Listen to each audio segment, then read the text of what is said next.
अब बाज अफराद ये कह रहे हैं इमाम मोहम्मद तकी अलैहिस्सलाम 9 बरस के थे जब मामून ने कहा कि आप बैत कर लीजिए। तवज्जो, मजमे की तवज्जो रहे। देखें, इश्कालात शुबहात अगर किसी ने किए तो जवाब, अगर मैं दिफा नहीं करूंगा तो और कौन दिफा करेगा? भाई अभी ऐलान में भी उन्होंने कहा कि मैं पूरे मुल्क में, पूरी दुनिया में दिफा कर रहा हूं, तो अब मेरा फरीजा और भी बढ़ गया। अगर मैं भी दिफा ना करूं तो मैं अपनी नजरों में गिर जाऊंगा। मुझे दूसरों की दुनिया की परवाह नहीं है। मैं आले मोहम्मद के घराने का एक नौकर हूं, मैं उनका सदका खा रहा हूं। मैं जो बोलूंगा उनके दिफा में बोलूंगा। अच्छा, जाने के नाम कहते हैं 9 बरस के थे इमाम मोहम्मद तकी अलैहिस्सलाम, 9वें इमाम 9 बरस के थे। मामून ने कहा आप मेरी बेटी से शादी कीजिए। इमाम ने शादी कर ली, इसका मतलब है बैत। तवज्जो, मामून ने बुलाया। तवज्जो, मैं अपने मेजबान के घर पे रुका हुआ हूं, यानी मैं राजी हूं। इमाम अपनी मर्जी से नहीं रुके थे, वो जबरदस्ती लाया था। चाहे जिंदान में रखता या घर में, रखने में और रहने में बड़ा फर्क है। तवज्जो, मजमे की तवज्जो। इमाम को ले आकर आपकी मेरी बेटी से शादी है। अब उसने ऐलान कर दिया, सारे बनी अब्बास को जमा किया, बगदाद जमा हो गया। इमाम अलैहिस्सलाम से उसने कहा भाई मनाजरा रखवा दो। इमाम ने मनाजरा किया, यहया इब्न अक्सम से। मनाजरा जहनों में है। एक मर्तबा उसने कहा बताइए ये सारे मुफ्ती बैठे हैं, इनमें से कौन आपका निकाह पढ़ेगा? इमाम ने सारे मुफ्तियों को देख के कहा कोई नहीं। अभी भी मजमा नहीं है। इमाम मोहम्मद तकी अलैहिस्सलाम मिंबर पे थे, 9 बरस के, सर पे अमामा अबाकबा।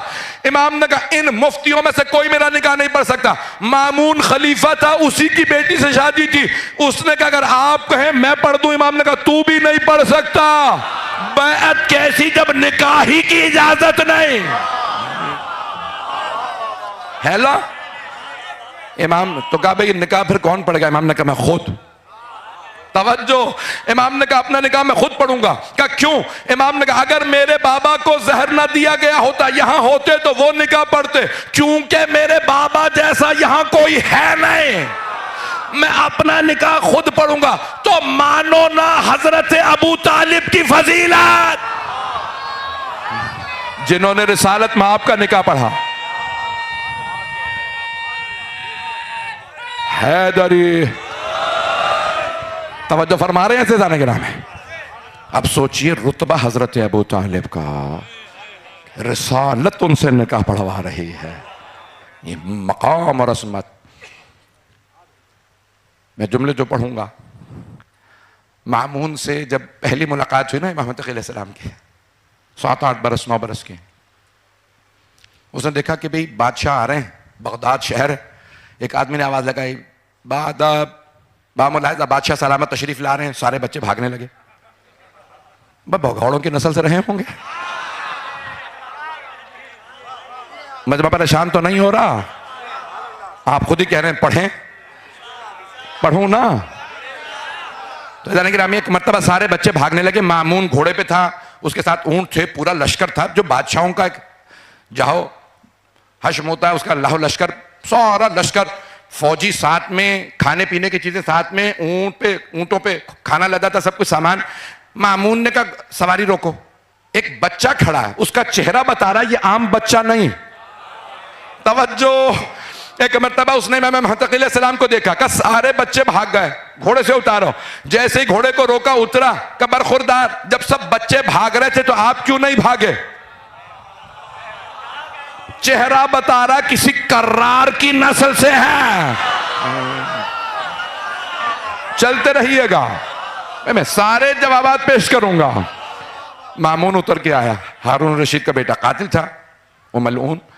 उसने आके पूछा बरखुरदार आप भागे क्यों नहीं? इमाम ने कहा 3 वजह से नहीं भागा। उसने कहा एक तो बच्चा भागा नहीं, और ऊपर से 3 वजह से नहीं भागा। अब और परेशान, गौर से सुनने लगा। वजीर साथ में, सारे लोग सुन रहे हैं। बच्चा बड़े इत्मीनान से इमाम ने कहा पहली वजह ये, मेरे यहां खड़े होने से तेरा रास्ता रुक नहीं रहा। तवज्जो, इमामत इसे कहते हैं, विलायत इसे कहते हैं, खूने हैदर कर्रार इसे कहते हैं। एक मर्तबा इमाम ने फरमाया मेरे यहां खड़े होने से तेरा रास्ता रुक नहीं रहा, इसलिए नहीं भागा। दूसरे, मैं गुनहगार नहीं हूं। तवज्जो, इमाम ने कहा मैं गुनहगार नहीं हूं, मासूम हूं, तो भागूं क्यों? जो गुनहगार हो वो भागे। अब पता चला भागने वाले गुनहगार होते हैं। आप जिए, आप जिए। तवज्जो फरमा रहे हैं। इमाम ने फरमाया मैं गुनहगार नहीं हूं तो भागूं क्यों।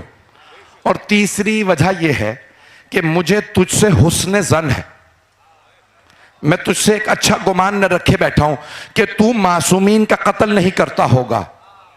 एक मरतबा उसकी रूह कांपने लगी। फिर इमाम ने कहा रुक के, क्या तूने ऐसा भी किया? तवज्जो देखें, वो कातिल था, वो मलऊन था। इमाम ने रोक के एक जुमला कहा कि मुझे हुस्न ज़न है कि तू मासूमों को नहीं मारता होगा। फिर इमाम ने कहा क्या तूने ऐसा भी किया? उसकी रूह कांपने लगी। वो तो जानता था कातिल है। तवज्जो, आप किसी को पहचाने ना पहचाने, वो खुद जानता है वो कौन है। तवज्जो,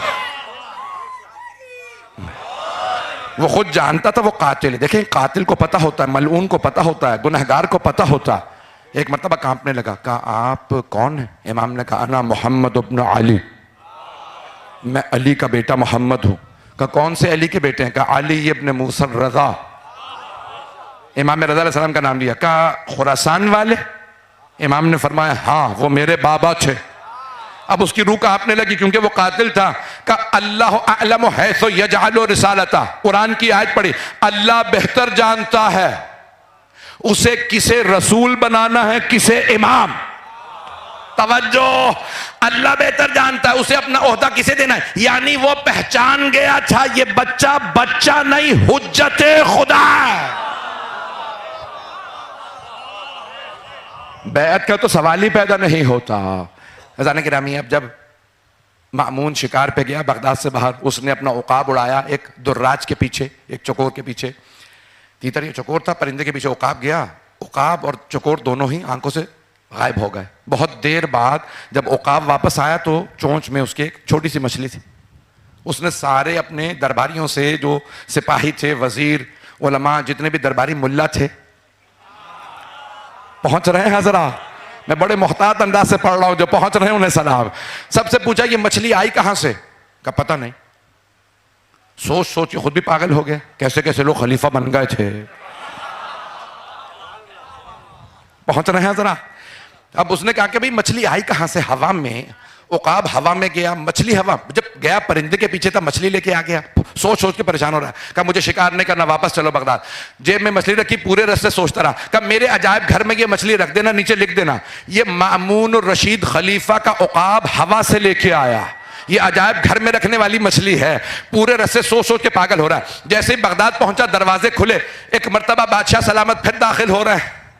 खलीफा साहब जैसे ही आए बगदाद में, एक आदमी ने आवाज दी होशियार हो जाओ, बादशाह सलामत तशरीफ ला रहे हैं। दोबारा सारे बच्चे भागने लगे। बच्चे तो बच्चे बड़े बड़े भाग रहे थे। दोबारा उसने देखा एक बच्चा गली के कोने में खड़ा है, बकरी को कान से पकड़ के जमीन पे बार बार सर लगाता, कहता उसजुद लिल्लाह, उसजुद, अल्लाह को सजदा कर, अल्लाह को सजदा कर। तवज्जो, फौरन मामून का रुक जाओ, मुझे बच्चे से बात करनी है। कब बादशाह सलामत ये वही बच्चा? कब मैंने पहचान लिया। उसने पूछा बेटा आप बकरी से खेल रहे हैं? इमाम ने कहा वमा खुलिक़ना लिल्लाहि वल लइब, हमें खेलने कूदने के लिए खल्क नहीं किया गया। जो लोग पहुंच रहे हैं उन्हें सलाम। इसे कहते हैं इमामत, इसे कहते हैं विलायत। इमाम ने कहा हमें खेलने कूदने के लिए खल्क नहीं किया गया। तो कहा फिर क्या कर रहे थे आप? कहा सरकश जानवरों को अल्लाह का सजदा कराना हमारे बचपने का खेल है, और जब जवानी में आते हैं तो तुझ जैसे जालिमों को झुकाते हैं, बैअत नहीं करते।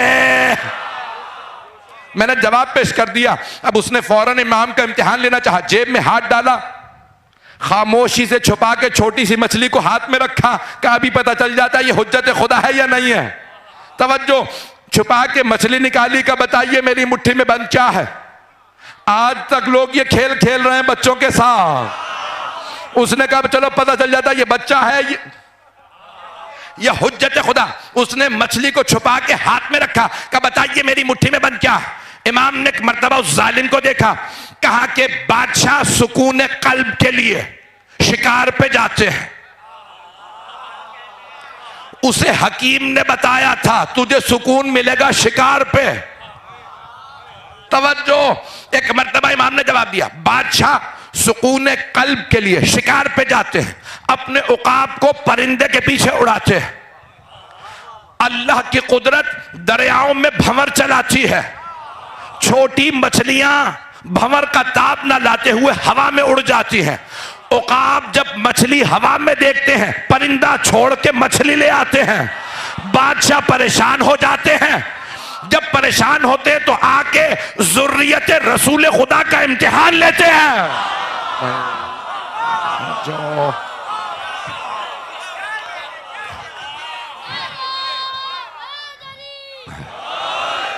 जुमले पहुंच रहे हैं अज़ीज़ाने किराम। इमाम का मर्तबा ये है कि ऐसे जालिम जो मछली का हाल नहीं जानते, वो किसी मुंह लायक हैं इमाम से बैत मांगने के? मेरे जुमले पहुंच रहे हैं गिरामी? किसी इमाम ने कभी किसी जालिम के लिहाज़ बिल्लाह सुम्मा लिहाज़ बिल्लाह बैत का सवाल ही पैदा नहीं होता।